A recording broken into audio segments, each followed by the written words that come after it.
My name's Elaine Barrowa, and I'm presenting the results from our study comparing efficiency gains from integrated family planning and HIV counselling and testing in Tanzania. Our study was funded by the Office of HIV/AIDS in Washington, who funded HFG to do the efficiency study and also to develop the planning and budgeting guidelines. I'm going to assume that details of accelerated integration program as implemented by Respond have been covered elsewhere, as well as details of the structure of the study. For this section of the study, our objectives were to estimate and compare the efficiency gains from integration across the 4 packages of integration that were modeled in the study. And then secondly, to use the costing information collected from the study, use it to develop some planning and guidance for district medical officers considering integration.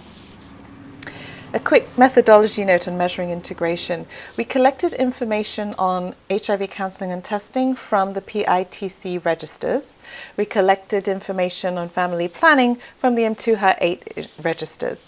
So we're not able to identify a woman who received both HIV counselling and testing and an FP method. What we are able to do is determine the total number of visits to each clinic, for example, the total number of visits to the FP clinic, and then determine from the PITC registers the total number of women who received an HIV counselling and testing session at that clinic. So the number of people who received an HIV test is our numerator, and then our denominator would be the total number of women who visited the FP clinic. And that would give us the percentage of visits where integrated services were delivered at the FP clinic. And if you change all of those names, you would get the same thing for the CTC clinic. The integrated visit would be the number of women that received an FP method over all of the women that visited the CTC clinic. And we compared this measure at baseline and end line, and we made comparisons across clinics, as shown in this graph here, and then across packages. We show all of the results for all of the facilities, and they're labeled 1A, 1B, 1C for the 3 in package 1, and so on and so forth. The y-axis on this graph shows the measure of integration, the percentage of visits where integrated services were delivered, and the orange squares show the percentage of integration at baseline, and we can see that some facilities were delivering integrated services. So the FP clinics in facilities 3A and 3C, for example, were delivering counselling and testing at baseline. And then our blue diamonds represent the percentage of visits where integrated services were delivered at end line. And what we can see is there's certainly an increase over the 12-month study period. We see an increase in the number of integrated services delivered, but we can see that it's variable, very variable. So it's as low as 3% in facility 2B and as high as 88% in facility 4A. And so we're showing the results for all 12 because all 12 facilities had FP HIV services strengthened at the FP and CTC. This graph shows the same measurement, but for the CTC. And again, we see there's quite a lot of variation. As high as 9.3% of the visits made by women to the CTC resulted in an FP method being delivered as well, but it's as low as 1.2. Now, we can't tell whether 9.3 is good or bad. Because we were not able to tell the number of women who received FP counselling. And so we've got no sense of whether 9.3 implies that a lot of women got FP counselling, or maybe it's as low as 9.3 because not many women got FP counselling. We can't tell you that because we were not able to count FP counselling because it's not recorded anywhere. But we can say there's variation. And so because there's variation, we know that all of those facilities that don't have as high a percentage as 9.3, possibly there's room for improvement. This graph shows the results for packaged facilities that were in packages 2 and 3. On the left-hand side, we see the percentage integration where an HIV counselling and counselling and testing were delivered at the ANC, and on the right we see the same measurement for PNC and L&D. Again, there's still a lot of variation, but we noticed that at least one facility had at least 71% integration at the PNC. This graph shows the results of FP counselling and FP method delivery for the PNC, which is different from all of the other clinics because the PNC register, for some reason, does include a column which registers, which can be ticked when FP counselling is delivered. And so the left-hand graph here is showing the percentage of visits where FP counselling was included and was given at the PNC, and we can see that it's actually quite high at end line. It ranges from 70 to 100%. But then on the right-hand side, what we see is that there's not a lot of method delivery coming out of all of those counselling visits. Generally speaking, for package 3 and 4, we didn't see a lot of integrated service delivery, as you can see here. No FP methods at the Child Health Immunisation Clinic, and no FP methods or no HIV counselling and testing at the Child Health and Immunisation Clinic, except for that one. And again, for the OPD, the numbers are also very low. So how do we measure efficiency? We measure the cost per visit first, and the cost per visit is very simple.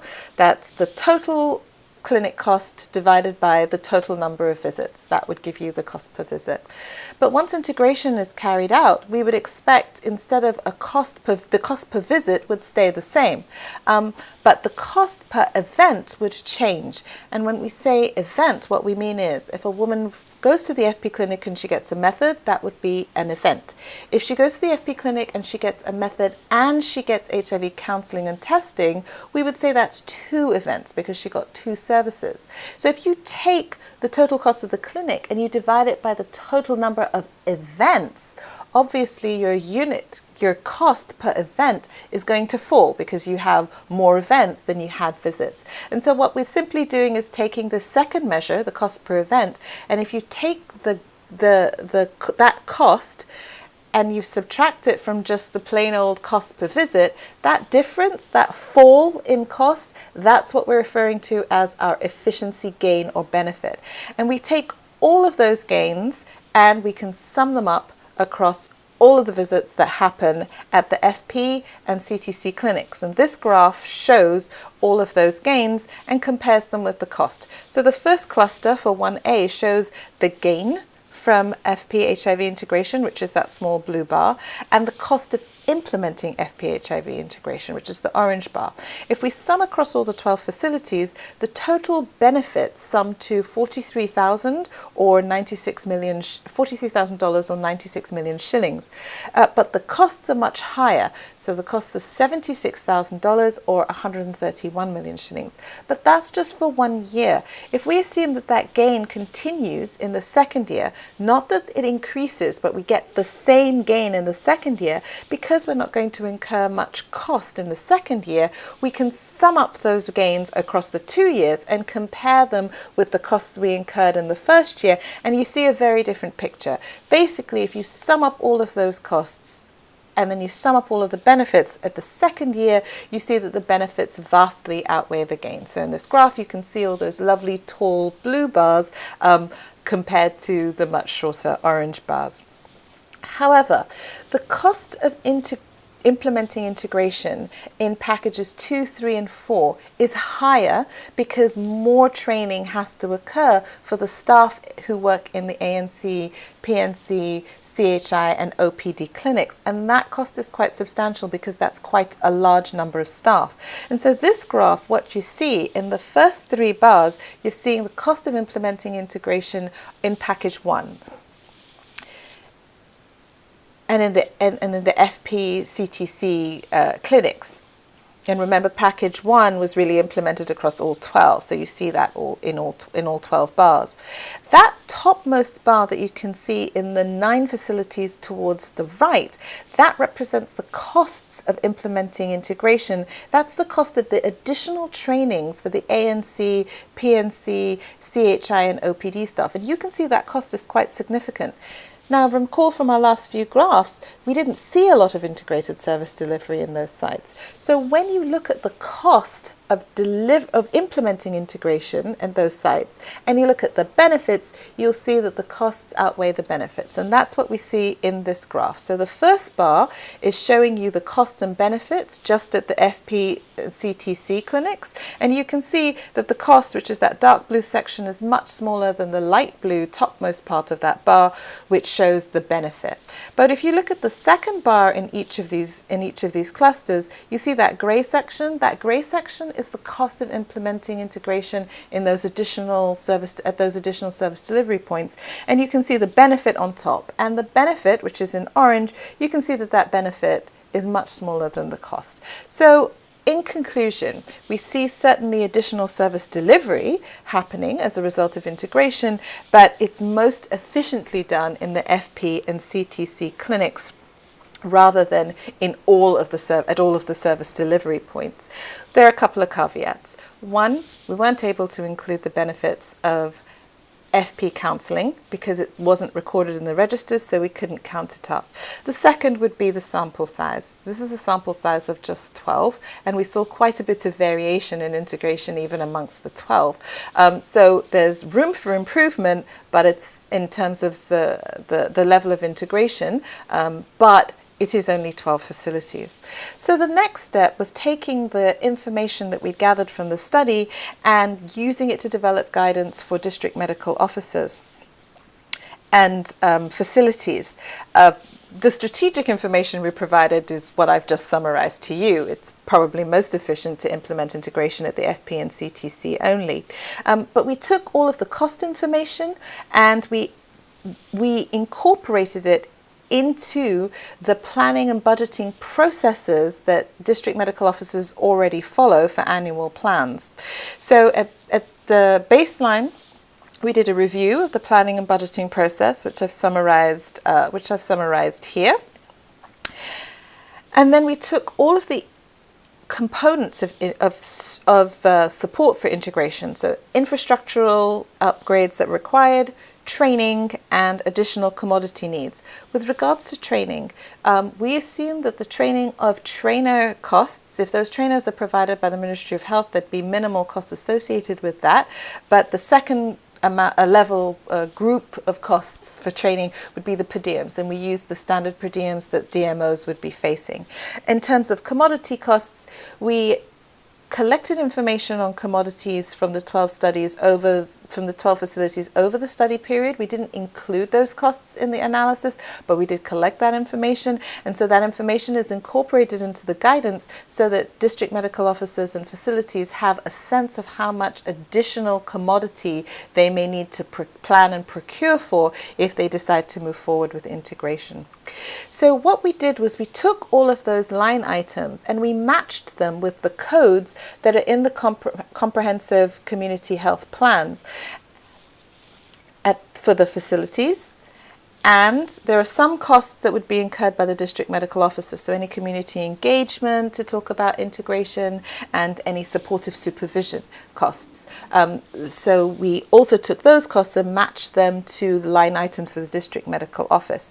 And this is a template. So this template we've already filled in, and we did this for all of the costs in the guidance, so that basically a district medical officer health secretary could take these templates and add up this information across the number of facilities that they want to implement integration in, and they would basically be able to take it and put it straight into their comprehensive community health plan, because we've put the inputs and all of the unit costs are in here and made it as easy and straightforward for them as possible. So in conclusion, obviously integrating FP-HIV results in an increased level of service delivery, but from an efficiency standpoint, we would suggest that focusing on the CTC and FP would be the most efficient approach to integration. And in terms of putting the cost of integration in context, at the time that we did the baseline and endline studies, the district medical officers that we spoke to did talk about how tight budgets were and how difficult it was to get funds released even after budgets were approved. In particular, they talked about the challenge of training. Training funds are typically the ones that get cut the first, and when there's limited financial releases, those are the things that facilities and district offices tend to do without. Infrastructure upgrades, facilities can typically pay for out of their health funds, but training is probably going to be quite a challenge for the officers, the districts, to pay for themselves, and it does account for most of the cost of integration. I'd like to thank the Office of HIV/AIDS, my colleagues who worked on the study with me in Tanzania, Deo, Rite, Derek, and Kelly Ambers here in Washington, and our colleagues at Engender Health, the Tanzanian Ministry of Health, and all of the kind people that spent time talking to us at the districts and health facilities when we visited them. Thank you.